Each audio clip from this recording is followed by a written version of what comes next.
thank you so much for joining me today on Climate Week, New York City. We are here currently in New York City, currently thinking about the present and past and future of the climate movement, where it's going and where we feel it needs to head.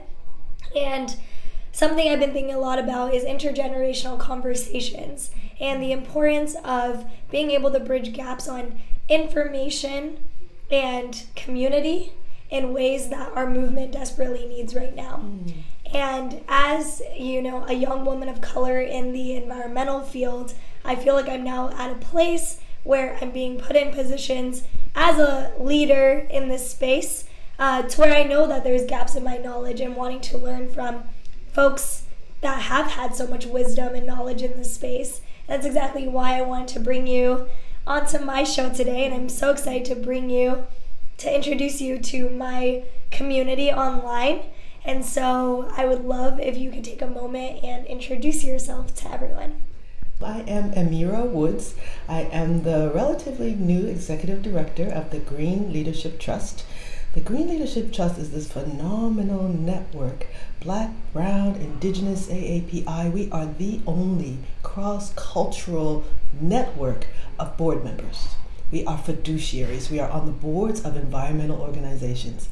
And it's everything from the big greens, the Sierra Clubs and Nature Conservancy, and the list is so long. But it's also the climate justice organizations and climate finance groups. And we're increasingly looking at other spaces like the corporate world and trying to figure out how to keep them accountable, right? As well as thinking down the road about global, right? Like Green Leadership Trust started a handful of people about 9 years ago on those big green boards, coming together saying, okay, we need to have collective strength, collective power. And it's grown from that handful of people to now over 150 strong on over 80 boards. It's amazing, but we're on this trajectory of growth. So we are looking to not only expand our membership, but expand our power and our impact. And we're especially looking, I love when you talk about intergenerational, because we believe that the future of the climate movement, the today, the now of the climate movement is powerful, dynamic young leaders of color like yourself. And so you are like our, key, however we call it, growth trajectory of the Green Leadership Trust.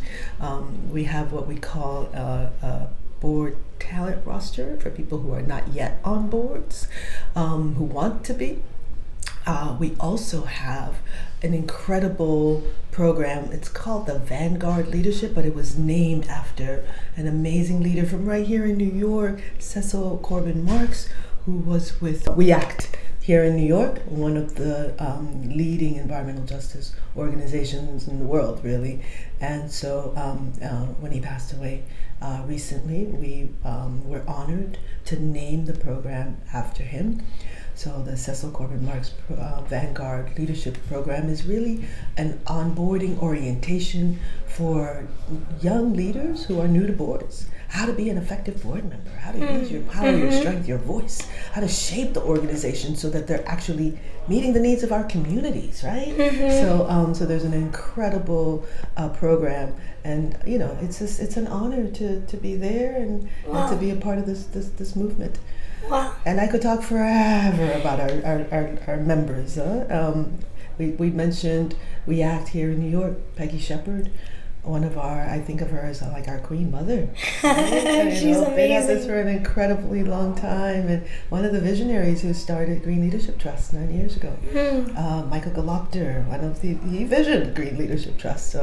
Works in the Bay Area as well as in New York on all kinds of issues of tech and greening the future. And we have young visionaries. I'm thinking of Justin Donovan. Justin is a professor at UCLA. He's also a Black scuba diver. What? And he started the Black Archaeologists Association, bringing together all these incredible minds. They're diving on ships that were, part of the Atlantic slave trade. Wow. Visioning like new ventures are following Marcus Garvey's path. and following, again, using archaeology to kind of tell our stories. Our stories have been sort of written in the margins or ignored in history. And here you have incredible leaders that are lifting up those stories, because it's a part of lifting up who we are. We have always, as a people, been rooted in nature, been rooted in the outdoors. And we're claiming that space, right? We are saying this is us. We also have visionary leaders that are doing everything from urban gardens to farming, agroecology, feeding our communities, and understanding that link between health and the environment, and a way of kind of learning from the past to help bridge for the future. So there, I could talk an hour. This is about amazing. Our members, who they are, and all that they do. But I think what they represent is an incredible assortment of leaders who understand that you need, Black, brown, indigenous people. We are 70% of the world's population. We must be reflected on boards of directors that are having such influence. Every space, every organization, for that organization to be effective, has to reflect not only our voice, our vision, but our solutions, right? So there's all kinds of ways that we can share in terms of an intergenerational space, who we are and what we do. But we're so grateful to kind of work on you joining us. We're still working on that. Yes. No, thank you so much. I mean, that was really powerful, and I think everything that you all have built is laying the groundwork for those of us that, maybe are new to this space. And I know for myself, when I was first starting out and learning about environmental justice and the lack of representation of BIPOC in this space, the numbers are astounding. You look at the Green 2.0 report, and, it's showing statistically that we're not in these boardrooms, we're not running these philanthropies, we're not running these organizations that are supposed to be quote unquote changing the world, but changing the world for whom? And serving whom, Exactly. And I think it's an interesting question of, it's not just about the need for representation, it's resources, it's survival, it's just so much deeper than just, surface level vanity metrics. It's actual people's lives and material circumstances. And I think people don't always necessarily think of it that way. Absolutely. So I would love if you could talk a little bit more about that. Like, why do we need more representation of people of color on boards in these organizations? Why is that important? I believe that the environmental movement cannot achieve its goals without us. And it's part of it is nothing about us without us. That's key, right? But it's also, we have the solutions. If you think just this week, again, it's Climate Week. There's so much going on, and there's so many issues to lift up. But for us, we started this week, the Green Leadership Trust had a retreat here in New York. One of our members wasn't with us in person. She joined virtually from Puerto Rico, Ruth Santiago, in the midst of the hurricane. Literally, she's on the phone trying to join us as the hurricane is coming. We are, and Ruth Santiago has been at the forefront of saying we need community-based, community-scale renewable energy, solar rooftops, right? She is at the forefront of saying community-driven initiatives work. They're the proven solutions. And so, not only has she led the struggle there in Puerto Rico, but together with Green Leadership Trust, we had letters going to the White House and to Congress around the importance of resourcing Puerto Rico. Of course, sovereignty for Puerto Rico, that too, right? You're looking at issues of democracy and rights and who makes decisions. All of those are woven into these conversations about the planet and its future, right? So when we say, we need to be in these spaces, it's to ensure that the goals of the movement are actually achieved, right? Because quite frankly, it's been, all white men, right? Mostly old white men, and it failed. Yes. We've got to say that. We've got to be really squarely, hit it and say it's failed. Yeah. And we cannot continue status quo, business as usual. I mean, we know this is the decisive decade. We have less than a decade, right, in order to push the planet to below 1.5 degrees Celsius in terms of global warming. Otherwise, we see already the flooding in Pakistan, in Afghanistan, right? I'm from Liberia, and we know already there are communities already now underwater. Clearly we see from Katrina and all of the 17 years ago, but all of the the disasters since then in places like New Orleans. It is our communities that are at the forefront. They're paying the heaviest price of the climate chaos, right? And so it must be our communities that are at the forefront of saying, oh no, we're not going to take this anymore. We know what the solutions are, and we demand the right to be able to have resources flowing to those solutions that actually work, that can actually not only protect the planet, but also be a part of making sure that our communities, our frontline communities, not only survive but thrive now and for generations to come.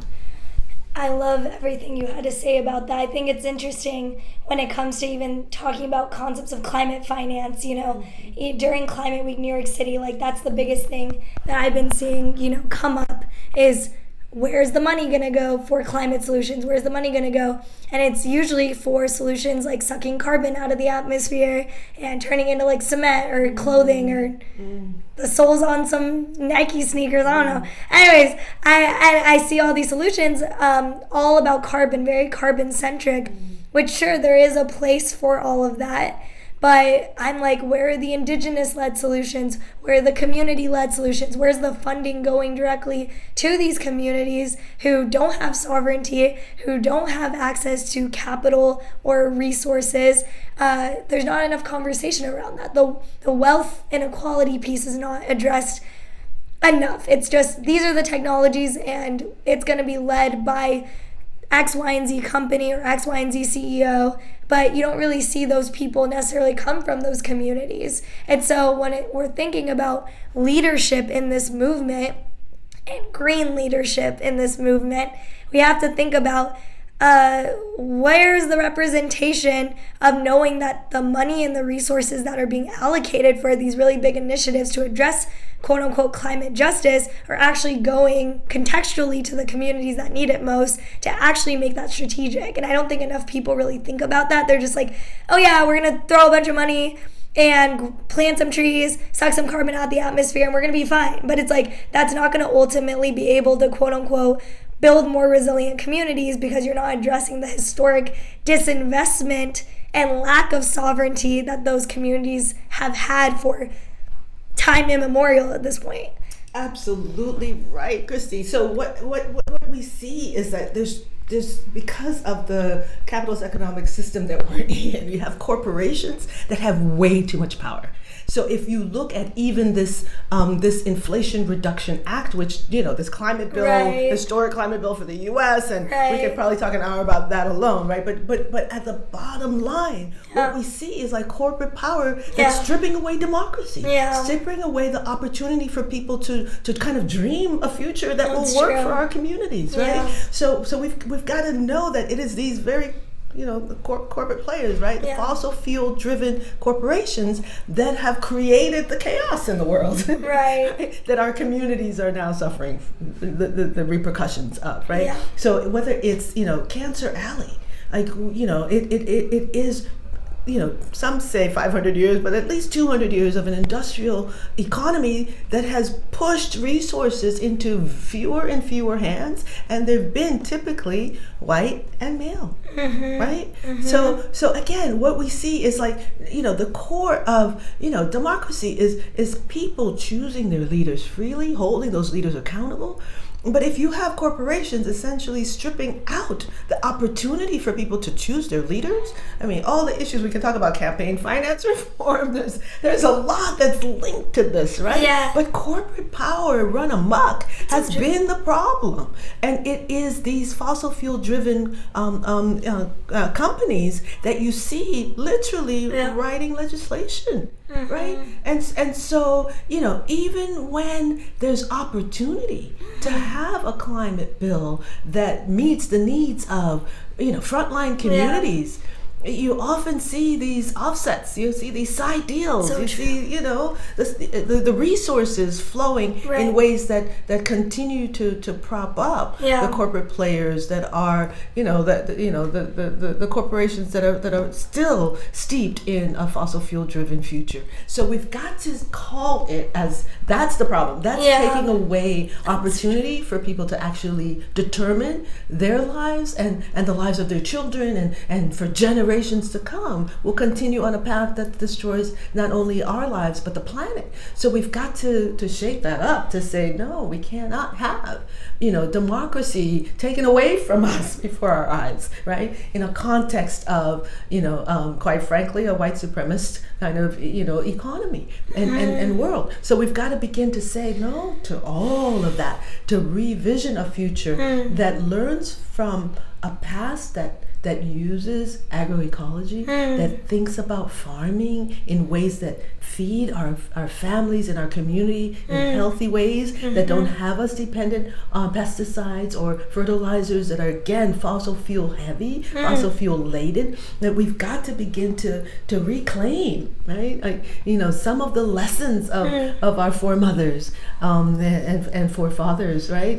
Like this is how people survived, for centuries. And so we hold up our indigenous brothers and sisters that are fighting for sovereignty, not only here in the United States but around the world. Indigenous people who have been sort of at the forefront of saying we've got to learn to build healthy lives, center spirituality, center well-being, right? Wholeness as a people, and think about things in a way that builds a communal vibe, a communal spirit. This episode of Brown Girl Green is sponsored by BedStew. BedStew is an incredible, sustainable company that makes ethically handcrafted shoes and accessories that is focused on high-quality materials, water-based glues, plant-based dyes, and natural tannins. And they are focused on also making sure that their workers are treated well and that they leave a positive impact on the planet. Thank you so much, BedStew, for your time, and make sure that you check them out for all of your future shoe and accessory needs. Lifts us up. No, I love that so much. And I mean, I just want to emphasize it is so important that we don't settle for less, especially when it comes to the sanctity and survival of our communities. And it's an interesting thing because I had this very weird parasocial experience of getting invited to go to the White House and learn about the IRA and having that experience. And it's so crazy that was literally last week. I'm like, where's my life? And it's just so weird because I'm in this position where I'm allowed, due to the platform I've built and the space I've built, to be allowed to be in these spaces, in these rooms, and knowing that at the end of the day we need that, but it's also not enough. And that at the end of the day, we need BIPOC community leaders and resources. And until that gets redistributed and until people in power with racial and economic and social power choose to really redistribute that and be accountable to that process, it's difficult to know where that accountability is going to lay. And, getting to be with the Green Leadership Trust on Sunday, I was able to do this amazing social media training with you all and talking about this new... We loved it. Yeah. Oh, thank you. Thanks so much. This new paradigm of information and platforms now to actually emphasize environmental justice. And I'm so grateful that I now have this space where I get to interview folks like yourself and others and be able to uplift those stories. But at the same time, it's can be frustrating because you're like, I'm putting in all this effort as a woman of color, having to push through all these narratives when there's these institutions that have so much money and funding and resources, and it's like they should be redistributing that as well. And so I think it's amazing that you all have built programming that's actually institutionalizing that and really going in and addressing, hey, you are the organizations that have the wealth and the resources. we have the data to back up to show that you need to shift if you're going to actually make transformational changes in this space, because at the end of the day, it comes down to redistribution, reparations, and reciprocity. Absolutely. Redistribution and reparations, that's what it's about. It's about understanding that we cannot continue the power dynamics as they are, that we've got to challenge them, and and to lift up all of our phenomenal leaders who have solutions, right? It's not only that you need to be in that space. Christy, you've got solutions of like, what does the world look like? You're listening, you're bringing a lens, you have a collective kind of weight, right, that needs to be brought to bear in these spaces. So this is what we're saying, like, we cannot continue to have one segment of the population controlling everything for the planet. Women are 50% of the planet. We should be 50% of boards. People of color are 70% of the planet. We should be 70% of boards, regardless. But especially in the environmental sector that's supposed to be about the planet and its people, we must be reflected in those spaces, right? It is the only way for organizations to achieve their goal. The only way. Talking about how do we shift the system, and I think something that's also been on my mind is like what do you feel from like a spiritual lens on your end, because I feel like you have a spiritual vibe and I also have a spiritual vibe. Yes. Like I feel like in some ways the climate crisis is a moral and spiritual crisis as well, of people feeling so disconnected from maybe their own humanity or connection to these issues because they don't want to address it. I'm just wondering, like, your thoughts on that. Like, I think it's something I've struggled with, of, like, changing hearts and minds and being able to inspire people to act and to shift. I'm just wondering your own journey with that. Yeah. No, I believe we've got to think about the world in a different way. So we've been part of a system, and remember, this is a system that started out steeped in exploitation of human labor, slavery, exploitation, right? It's like seeing resources and rendering people invisible. And we've got to acknowledge that that's an economic system that has destroyed people, destroyed lives, community, and destroyed the planet. And we've got to restructure who we are and how we are with each other. We're not, I believe we're meant to be linked to nature, to the world around us, in a way for us ourselves to be whole and to heal ourselves. So I learned from my great grandmother, who was an herbalist and midwife, and really I think brought a lot of spirituality to the world.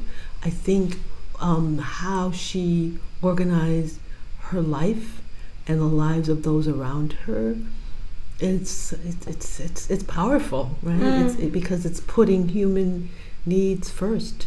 Not thinking about wants and objects and things that you accumulate, that stuff, right? That's literally destroying our planet and our lives. So it's putting human beings first. It's centering us as a people. And it's learning from those who came before us, who had a real close connection. When my grandmother had a child, she planted a tree. She planted a coconut tree for each of the children. She had 9 children. Each of them had a tree. There was some spiritual link to nature and birthing in that process. And I think we've got to reclaim those spaces where we're centering our humanity, and we're centering our love for ourselves and for those around us. So I believe a part of this journey has to be, touching people's hearts, has to be leading with the hugs. Yes, even in difficult pandemic times, right? Finding ways, especially because of these difficult pandemic times, that we're recognizing that as human beings, in this, especially in this economic system that's stripping away our humanity, that we've got to center who we are, all of our multiple identities, and bring all of that with us to every space we're in. I think that's the only way to help us heal. We know we're in a situation where, especially in the environmental movement, there's so many people that are hurt, right? Our white supremacy, ethos in this world, not just this country but this world, is really it's leaving people wounded, and so we've got to be about centering love, centering well-being, centering self-care, all of that, right? As we center ourselves in nature, in healthy foods, in organic seeds, and thinking about things like seed sovereignty and ways that are going to not only help us heal now, but also help future generations to be healthy and whole. Oh, that was incredible. Thank you so much. Thank you for all that you bring and all that you do, and it's an honor, honestly, to kind of be in community with you.